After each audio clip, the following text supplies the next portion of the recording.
The notification sound from my phone cut through the quiet of my apartment like a blade. I glanced at the screen, expecting another mundane message from work or maybe my mom asking about dinner plans. Instead, I saw Jake's name, and my heart did that familiar little skip it always did when he reached out. We'd been friends since college, bonded over late-night study sessions, and a shared love of terrible horror movies. Now, 3 years after graduation, we still texted regularly, though our conversations had taken on a different quality lately. The message was simple enough at first glance. "Hey man, hope you're having a good night." But there was something underneath it, a weight I couldn't quite identify. I typed back quickly, settling into my couch with a cup of coffee that had gone cold hours ago. "Yeah, just watching Netflix and pretending I don't have work tomorrow. You." His response came faster than usual. "Can't sleep. Been thinking a lot lately." I stared at those words, reading them over and over. Jake wasn't typically the type to share his deeper thoughts through text. He was more of a face-to-face conversation kind of guy, someone who preferred the safety of physical presence when discussing anything remotely personal. The fact that he was reaching out like this, especially late at night, sent a small thrill through my chest that I tried to ignore. "Want to talk about it?" I typed, then deleted it. Too forward. "Everything okay?" Delete. Too concerned. Finally, I settled on. "Thinking about anything in particular?" The 3 dots appeared and disappeared several times before his response finally came through. "Actually, yeah. About you, mostly." My coffee mug slipped slightly in my hands, and I had to catch it before it spilled all over my laptop. "About me?" I read the message again, wondering if I was misinterpreting something. Jake and I had always been close, but this felt different. This felt like the kind of confession that changes things, for better or worse. "Me? What about me?" I managed to type, my fingers suddenly clumsy on the keyboard. Another long pause. I could picture him on the other end, probably pacing around his bedroom the way he did when he was nervous. He'd run his hands through his dark hair, leaving it sticking up at odd angles, and bite his lower lip while he tried to find the right words. I'd seen him do it 100 times during our college years when he was stressed about exams or presentations. "This is going to sound weird," came his reply, "but you've been in my thoughts every night for weeks now. Like, really in my thoughts, you know? And I keep wondering, am I in yours too?" I stared at the screen until the words blurred together. My heart was pounding so hard I could hear it in my ears, drowning out the laugh track from whatever show was playing in the background. This was the moment I'd been both hoping for and dreading for months now. The moment when our friendship would either evolve into something more or crash and burn spectacularly. Jake had always been straight, at least as far as I knew. He'd dated women throughout college, had a serious girlfriend for most of our senior year. Sarah, I think her name was. She was nice enough, though I'd always felt a strange pang of something I refused to name whenever I saw them together. I'd convinced myself it was just protective instincts, the natural desire to make sure my friend was being treated well. But if I was being honest with myself, really honest, I'd been attracted to Jake since the moment we met. It was orientation week, and I was struggling with a broken printer in the computer lab. He'd appeared beside me like some kind of guardian angel, all easy smiles and confident competence as he fixed the jam and got my papers printing. His cologne had been subtle but intoxicating, something woodsy and clean that made me want to lean closer. "Thanks," I'd said, probably staring a little too long at his green eyes. "No problem. I'm Jake, by the way. Computer science major. Alex. English lit." He'd grinned at that.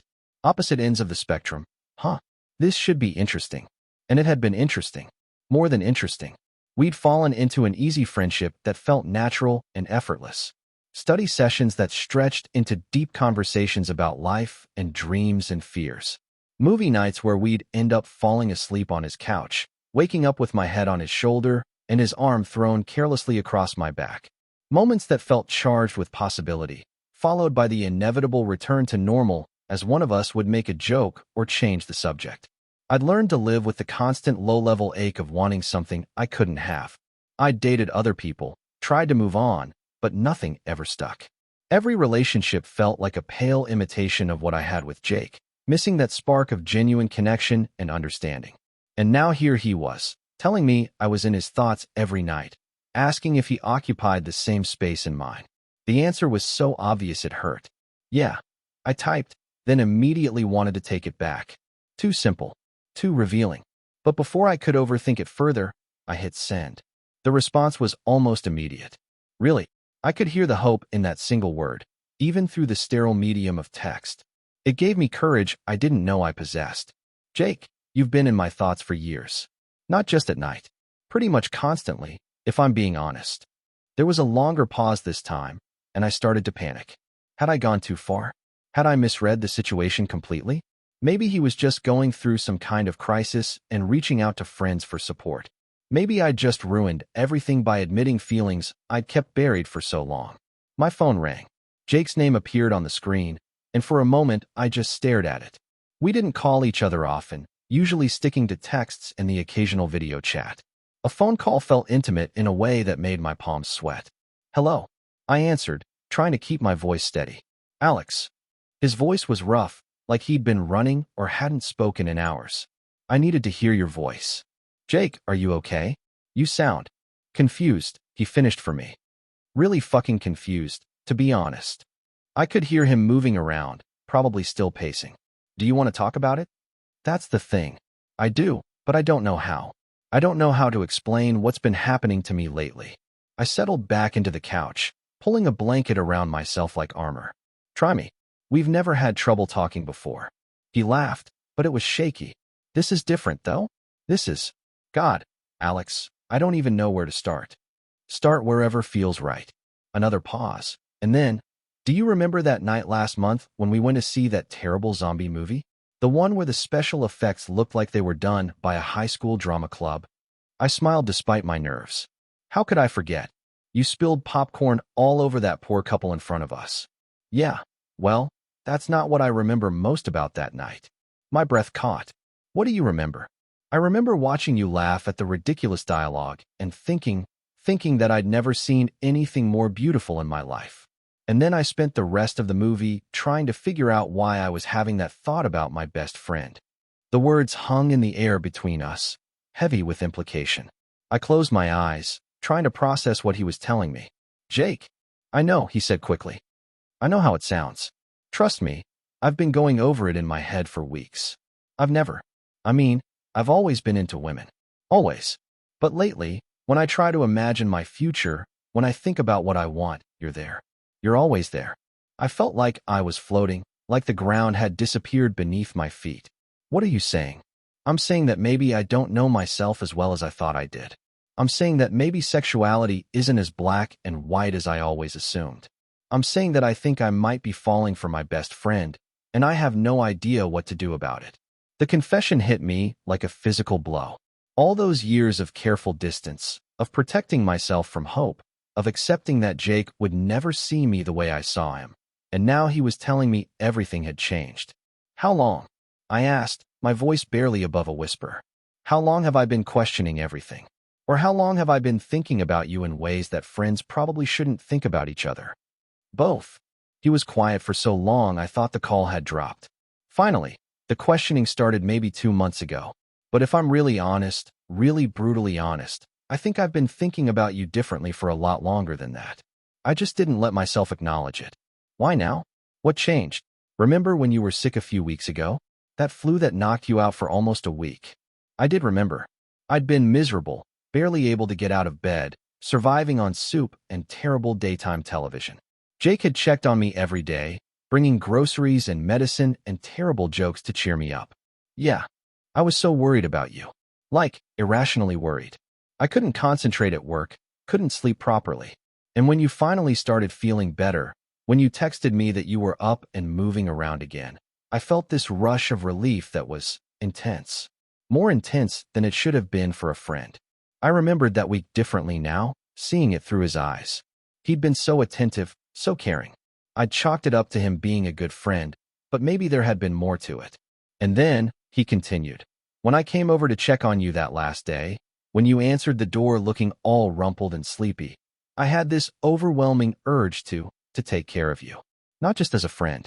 I wanted to hold you, to make sure you were really okay, to what?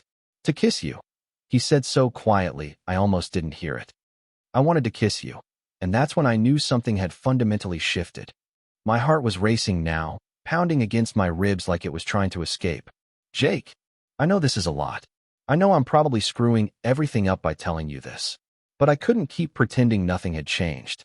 I couldn't keep lying to myself or to you. You're not screwing anything up, I said, surprised by how steady my voice sounded. You're saying things I never thought I'd hear from you. What do you mean? This was it. The moment of truth. I could keep playing it safe, keep protecting both of us from the potential fallout, or I could be brave enough to match his honesty with my own. I mean that I've been in love with you since college, Jake. Since practically the moment we met. I've spent years trying to get over it, trying to move on, but I never could. You've been the standard against which I've measured every other relationship, and they've all come up short. The silence stretched between us, filled with the weight of years of unspoken feelings finally given voice. You've been in love with me? His voice was full of wonder, like he couldn't quite believe what he was hearing. Completely. Hopelessly. Pathetically. Why didn't you ever say anything? I laughed, but it came out more bitter than I intended. Because you were straight, Jake. Because you had girlfriends and talked about the kind of woman you wanted to marry someday. Because I valued our friendship too much to risk destroying it over feelings you couldn't return. But what if I could return them? What if I can? The question hung in the air like a challenge. What if indeed? What if all those years of careful distance had been unnecessary? What if we could have had this conversation years ago and saved ourselves both a lot of heartache? Can you? I asked. I mean, really think about it, Jake. This isn't just about being curious or experimenting. If we do this, if we cross this line, there's no going back. Our friendship will never be the same. Maybe I don't want it to be the same, he said. Maybe I want something more. And what about your family? Your coworkers? The life you thought you were going to have? What about them? Alex, I've spent the last month trying to talk myself out of this, trying to convince myself it was just a phase or confusion or whatever. But every time I try to imagine my future without you in it, really in it, not just as a friend on the sidelines, I can't. I don't want to. I closed my eyes, trying to process everything he was telling me. It felt too good to be true, like something I might have dreamed up during one of those lonely nights when I let myself imagine what it would be like if Jake felt the same way about me. This is terrifying, I admitted. Tell me about it. I've been questioning everything I thought I knew about myself. But you know what's even more terrifying? The thought of not exploring this, of letting fear keep us from something that could be amazing. And what if it's not amazing? What if we try and it doesn't work? What if we lose each other completely? Then at least we'll know, he said. At least we won't spend the rest of our lives wondering what if. I could hear the conviction in his voice, the determination that had always been one of his most attractive qualities. When Jake made up his mind about something, he committed fully. It was one of the things I'd always admired about him, and now it was being directed toward me, toward us. So what do we do now? I asked. I don't know, he admitted. I've never done this before. I've never had to figure out how to transition from friendship to whatever this is. Maybe we don't have to figure it all out at once. Maybe we can just see what happens. You mean like a date? The word sent a thrill through me. A date with Jake.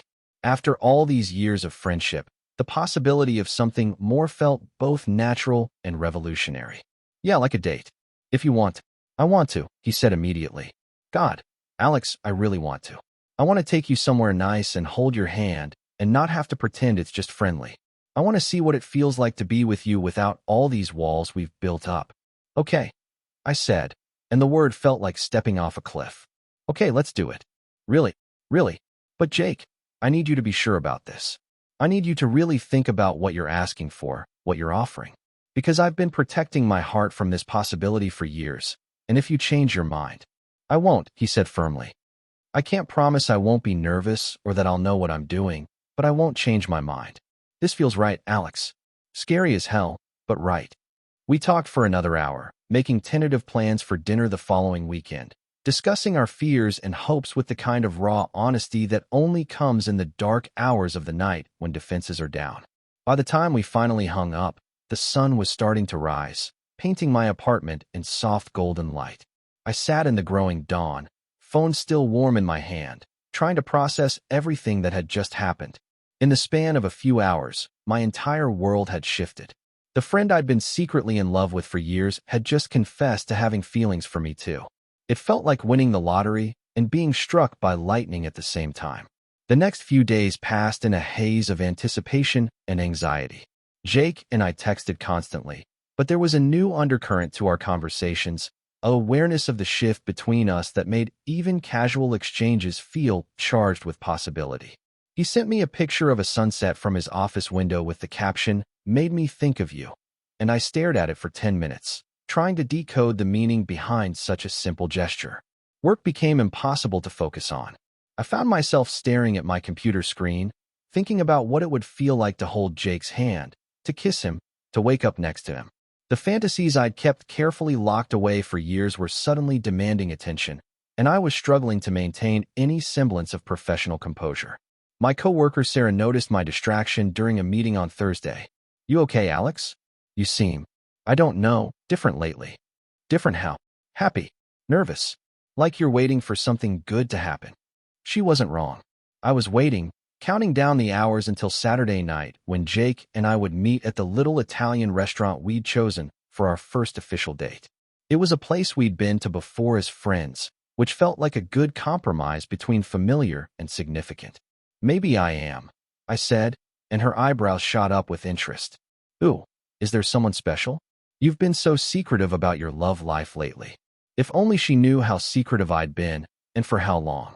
"Maybe," I repeated, unable to keep the smile off my face. Friday night, Jake called again. It was becoming a habit, these late-night conversations that felt more intimate than anything we'd shared before. "I'm nervous," he admitted without preamble. "About tomorrow? About everything. About whether I'm doing the right thing, whether I'm going to disappoint you, whether I even know how to be what you need." His vulnerability made my chest tight. "Jake, you don't have to be anything other than yourself. That's all I've ever wanted. But what if myself isn't enough?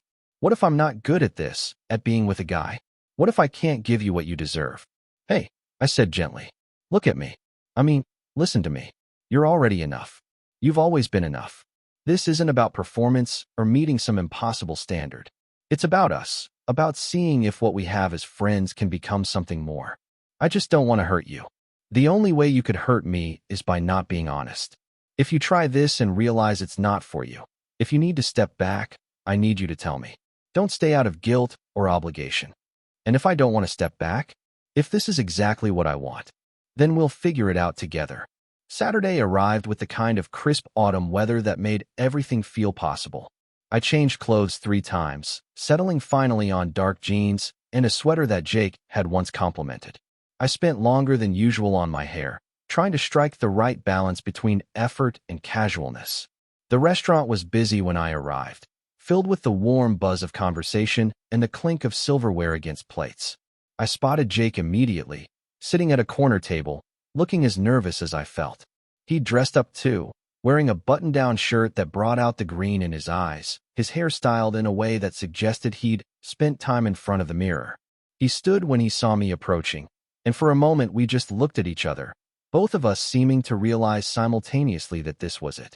This was the moment we stopped being just friends and started being something else entirely. "Hi," he said, and his voice was softer than usual.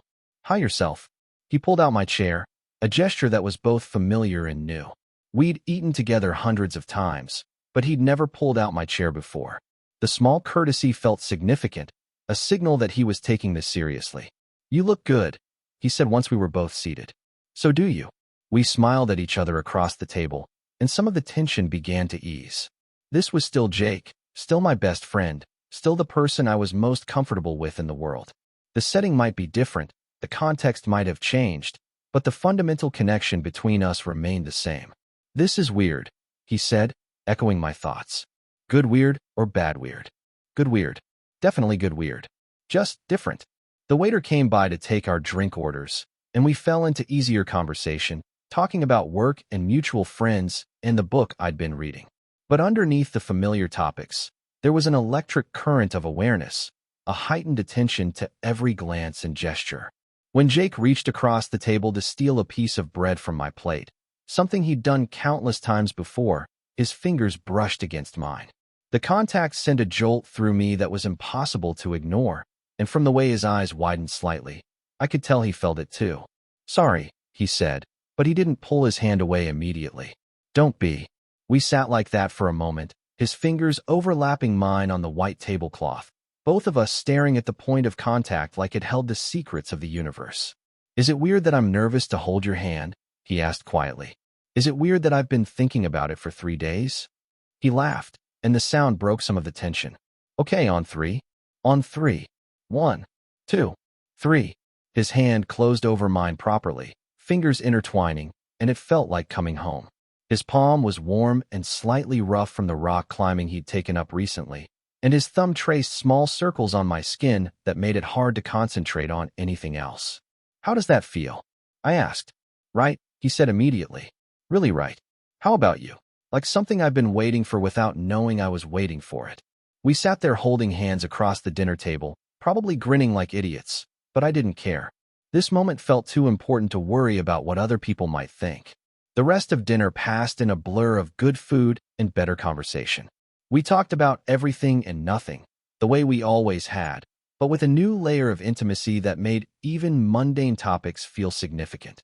When Jake mentioned a conference he had to attend next month, I found myself thinking about whether I'd miss him more now, whether the separation would feel different given this new development between us. "What are you thinking about?" he asked, catching me in my reverie. "You. Us. How everything feels different now." "Different how?" I considered the question, trying to put the feeling into words. "More important, I guess. Like the stakes are higher." He nodded thoughtfully. "I know what you mean. It's like we've opened a door that can't be closed again. Are you okay with that?" "I think so. Are you?" "Ask me again in a few months." He squeezed my hand. "I will." After dinner, we walked slowly back toward our cars, neither of us seeming eager to end the evening. The night was clear and cool, with stars visible despite the city lights, and our joined hands swung gently between us as we walked. "So," Jake said as we reached the parking lot, "how do we end a first date?" The question hung in the air between us, loaded with possibility and uncertainty. In all my fantasies about this moment, I'd never quite figured out this part. How do you navigate physical intimacy with someone who's been your best friend for years? "However feels right," I said finally. He stopped walking and turned to face me, his free hand coming up to cup my cheek. "This feels right." And then he was kissing me, soft and tentative at first, then with growing confidence as I kissed him back. His lips were warm and tasted faintly of the wine we'd shared with dinner, and when he deepened the kiss, I felt like I might dissolve into starlight. When we finally broke apart, we were both breathing hard. "Wow," he said. "Yeah, wow. Was that okay?" I laughed, probably a little giddily. "Jake, that was more than okay. That was perfect." He smiled, that slow, devastating smile that had been making my heart skip beats for years. "Good, because I really want to do it again. Now, and tomorrow, and next week, and for as long as you'll let me." This time when he kissed me, I was ready for it, ready for the way it made my entire body come alive, ready for the feeling of his arms around me and the soft sound he made when I ran my fingers through his hair. "I should probably go," he said eventually, though he made no move to step away from me. "Probably. Will you call me tomorrow? Try and stop me." We said goodnight with one more kiss, softer this time, full of promise and possibility. I watched him drive away before getting into my own car, sitting in the parking lot for several minutes, just processing what had happened. Jake had kissed me. Jake had held my hand and told me he wanted to do it again tomorrow and next week and for as long as I'd let him. After years of unrequited feelings and careful distance, we were finally on the same page. The drive home passed in a haze of euphoria and disbelief. I kept replaying moments from the evening, the way his hand had felt in mine, the expression on his face when he'd first seen me at the restaurant, the soft gasp he'd made when I'd kissed him back. My phone buzzed as I was getting ready for bed. A text from Jake. "Thank you for tonight. For being patient with me, for taking this chance. I can't wait to see you again." I typed back. "Thank you for being brave enough to tell me how you felt. Sweet dreams. You too. Dream about me. Always do." The next few weeks fell into a new rhythm. We saw each other more often than we had as just friends, but not so much that it felt rushed or overwhelming. Jake was clearly still adjusting to the idea of being with a man, and I was learning to trust that his feelings were real, that this wasn't just a phase or an experiment that would end in heartbreak. We took things slowly, building on the foundation of friendship we already had while exploring this new dimension of our relationship. There were moments of awkwardness, times when one of us would second-guess a gesture or worry about moving too fast. But there were also moments of such natural intimacy that it felt like we'd been together for years. The first time Jake stayed over at my apartment, we spent most of the night talking, lying in my bed fully clothed, sharing stories and fears and dreams the way we had in college, but with a new level of vulnerability. When I woke up the next morning with his arm around me and his face peaceful in sleep, I felt a contentment I'd never experienced before. "Good morning," he murmured when he felt me stirring. "Good morning yourself. Sleep okay? Better than I have in weeks. You? Perfect." He pressed a kiss to my shoulder, and I felt that familiar flutter of attraction mixed with something deeper, something that felt like coming home. "I should probably get going," he said, but he made no move to get up. "Should you? I have that thing with my parents today. Sunday dinner." I'd forgotten about his weekly family dinners, a tradition he'd maintained since moving back to town after college. "Right. How are you going to handle this?" He was quiet for a moment, and I could feel him thinking. "I don't know yet. I'm not ready to tell them about us, but I also don't want to lie if they ask about my love life." "You don't have to tell them anything you're not ready to share." "I know. It's just, this is all so new. I'm still figuring out what it means, how to define it." "We don't have to define anything right now. We can just be us and see what happens." He turned in my arms so he could look at me properly. "Is that enough for you? Not knowing what this is or where it's going?" "It's enough for now," I said honestly. "I'd rather have this, whatever this is, than nothing at all. Even if I can't promise you forever." "Jake, nobody can promise forever. All we can do is promise right now, today. Can you do that?" "Yes," he said without hesitation. "I can promise you right now." It wasn't everything I wanted, but it was more than I'd ever expected to have. And as Jake kissed me goodbye and headed off to his family dinner, I felt hopeful in a way I hadn't in years. The transition wasn't without its challenges. There were moments when Jake would panic, usually late at night when his anxiety got the better of him, wondering if he was making a mistake or leading me on or fundamentally changing who he was. During those times, I learned to be patient, to listen without trying to fix everything, to reassure him without pushing. There were also moments when my own insecurities would surface, when I'd wonder if he was just experimenting with me, if he'd eventually decide he preferred women after all and leave me heartbroken. Those fears felt too big to voice most of the time, but Jake seemed to sense them anyway, offering reassurance through actions more than words. 3 months into whatever we were calling our relationship, Jake surprised me by suggesting we take a weekend trip together. Not as friends, not as roommates sharing expenses, but as a couple. The distinction felt important, even if we didn't say it out loud. We chose a small cabin in the mountains, the kind of place where we could hike during the day and sit by a fire at night, where we could exist in our own bubble without worrying about running into anyone we knew. The drive up was comfortable, filled with music and easy conversation and the kind of anticipation that comes with having uninterrupted time together. Jake had been more relaxed lately, more comfortable with physical affection, more willing to use words like boyfriend when talking about our relationship. "I've been thinking," he said as we wound through mountain roads lined with autumn foliage. About what you asked me that first night. About being sure." My heart skipped. "And I'm sure, Alex. I'm sure about you, about us, about wanting this to be real and lasting and everything I never thought I wanted." I reached over and took his hand, intertwining our fingers in the gesture that had become second nature. "What changed?" "Nothing changed. That's the point. Every day, I wake up wanting to be with you. Every night, I go to sleep grateful that you're in my life. It's not getting old or feeling like an experiment anymore. It just feels like love." The word hung in the air between us, the first time either of us had said it out loud. Love. Such a simple word for something so complicated and terrifying and wonderful. "I love you too," I said, and it felt like exhaling after holding my breath for years. Really. I've loved you for so long I'd forgotten what it felt like not to love you." He squeezed my hand, and when I looked over at him, his eyes were bright with unshed tears. "I never thought I'd have this," he said quietly. "I never thought I'd find someone who understood me the way you do. You've always had it. We just needed to figure out what to call it." The cabin was perfect, rustic, but comfortable, with a stone fireplace and windows that looked out over the valley below.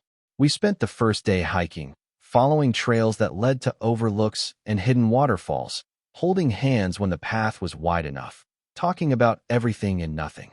That night, as we sat by the fire with glasses of wine and the comfortable exhaustion that comes from a day spent outdoors, Jake brought up the subject that had been hovering at the edges of our conversations for weeks. "I want to tell people about us," he said. "My family, our friends, everyone." "Are you sure?" "There's no rush." "I'm sure. I'm tired of hiding, tired of pretending you're just my friend when you're so much more than that. I want people to know that I'm with you, that I choose you." "What about work?" "Your family." "My family will adjust. They love me, and they want me to be happy." "As for work," he shrugged. "If they have a problem with who I love, then maybe it's not the right place for me." I stared at him across the flickering firelight, amazed by his courage, by how far he'd come from the confused, questioning man who'd called me that night months ago. "Okay," I said. "Let's tell people." Really, I'm tired of hiding too." He set down his wine glass and moved closer to me on the couch, taking my face in his hands. "I love you, Alex. I love you, and I want everyone to know it. I love you too." When he kissed me this time, it felt different than all the kisses that had come before. It felt like a promise, like a commitment, like the beginning of something that would last. We made love for the first time that night, slowly and carefully, with the kind of tenderness that comes from deep friendship evolving into something more. It was awkward in places, as first times often are, but it was also beautiful and right and everything I dreamed it might be.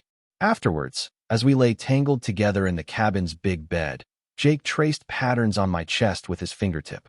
"No regrets?" I asked softly. "None," he said immediately. "You?" "None." "Good. Because I plan on doing that again. A lot." I laughed, pressing a kiss to the top of his head. "I was hoping you'd say that." The weekend passed too quickly, filled with long conversations and lazy mornings and the kind of intimacy that comes from being completely comfortable with another person. By the time we had to leave, I felt like we'd crossed some invisible threshold, like we'd officially become a real couple rather than two friends figuring things out.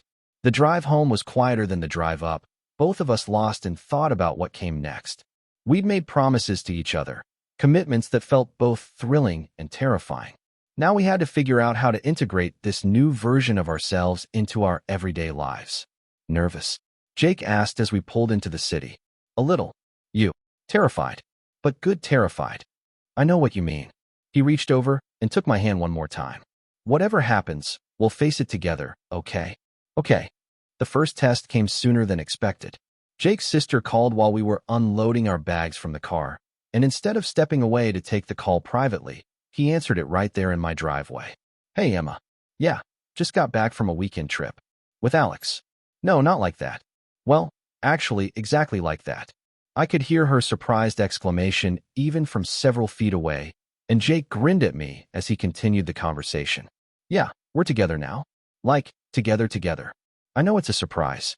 I'll explain everything when I see you, but I wanted you to know. Yeah, I'm happy. Really happy." When he hung up, he looked both relieved and slightly shell-shocked. "How'd that go?" I asked. "Better than expected." She's surprised, obviously, but she says she's happy for me. For us. That's good. She wants to meet you. I mean, properly meet you, as my boyfriend rather than just my friend. The word boyfriend still sent a little thrill through me every time he said it. I'd like that. Over the next few weeks, we slowly began the process of coming out to the important people in our lives. Jake's parents were surprised but supportive, his mother immediately launching into questions about when they'd get to see us together and whether we'd be coming to Christmas dinner as a couple. My own parents, who'd been wondering for years why I never seemed to find the right person, were delighted to learn that the right person had been in my life all along. Our friends were less surprised than we'd expected. Apparently, we hadn't been as subtle as we'd thought over the years, and several people admitted they'd been wondering when we'd finally figure it out. "About time," was Sarah from work's reaction. "I was starting to think you two were never going to get your act together." "You knew?" "Honey, everyone knew. The way you looked at each other, the way you talked about him. It was pretty obvious you were gone for each other." Work proved to be a non-issue as well. Jake's company had a strong non-discrimination policy, and while there were a few awkward moments as people adjusted to seeing him with a man instead of a woman, most of his colleagues were supportive. The biggest adjustment was learning how to be a couple in public after years of carefully maintained friendship boundaries. Simple things like holding hands while walking down the street or kissing goodbye in front of other people felt simultaneously natural and revolutionary. 6 months after that first late-night phone call, we were having dinner at the same Italian restaurant where we'd had our first date, celebrating Jake's promotion at work. "I have something for you," he said as we were finishing dessert. "It's your celebration. I should be giving you something. Just open it."